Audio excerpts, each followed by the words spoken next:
चावड तालुक्यामध्ये जलसुराजीच्या ताकदीची किंवा पन्हाळ्याच्या ताकदीचा काही प्रश्नच नाही, परंतु वाळवा शिराळा ह्या बेल्टमध्ये काय रणनीती आहे?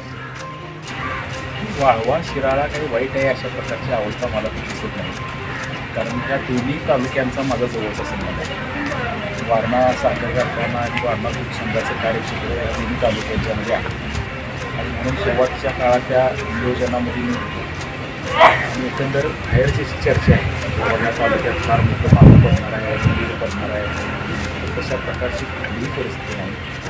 आज सत्यजित देशमुख अतिशय ताकदीनं शिराळ्यामध्ये काम करत आहेत. शिवाजीराव नाईक हे प्रत्यक्ष त्यांच्याबरोबर काम करताना दिसत असते, तरी गावागावातला जो त्यांचा संघर्ष आहे, शिवाजीराव नाईकांचे अनेक कार्यकर्ते आज काम करतात.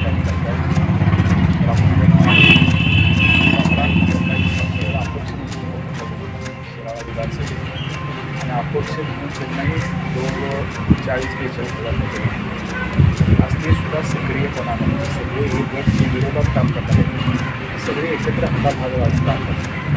आणि विशेष करून आम्ही सांगली जिल्ह्यात कधी राजकारणात भाग घेत नाही, तसं आमच्या वारणा तालुक्यातला सगळेच गट आम्हाला मदत करायचे.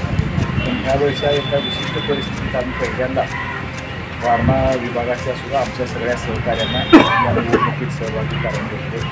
जवळजवळ आमचे मला वाटते 2.5 ते 3,000 कामगार सांगली जिल्ह्यातले आमच्याकडे काम करतात. सगळी मंडळी अतिशय ताकदीने काम यायला लागले आहेत. आमच्या डेरे आहेत, आमचे वाहनवाले आहेत, त्याची प्रचंड मोठी समूहाची ताकद आहे, माझी म्हणण्यापेक्षा आमच्या वारणा समूहाची, आणि ती ह्या सगळ्यांना मदत म्हणून पूरक म्हणून त्या ठिकाणी मदत करते.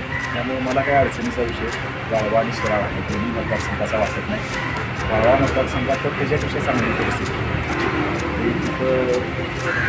कवठेपिरांमध्ये भीमराव माने, मारुती मानेंचे नातू अतिशय ताकदीनं काम करत आहेत.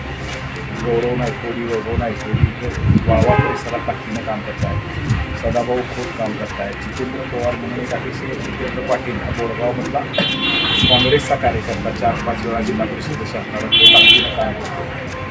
जे निशिकांत पाटील यांनी 67,000 मतं मागच्या विधानसभेला मिळवले, ते ताकदीनं ह्या प्रक्रियेमध्ये. जितेंद्र तुमचा हा आनंदराव पवार म्हणून त्या एकनाथ शिंदेच्या शिवसेनेचा अध्यक्ष, तो ताकदीनं काम करतो. फक्त हे एकत्र येत नाही.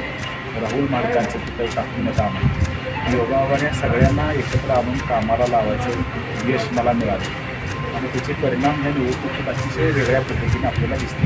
राजू शेट्टीसुद्धा विशेष करून वाळवा विधानसभा मतदारसंघात चांगलं मतदान केलं, जसं त्यांनासुद्धा काही त्या त्याचा जो इम्पॅक्ट दिसणार आहे फार मोठं काही तिथेही राहील अशी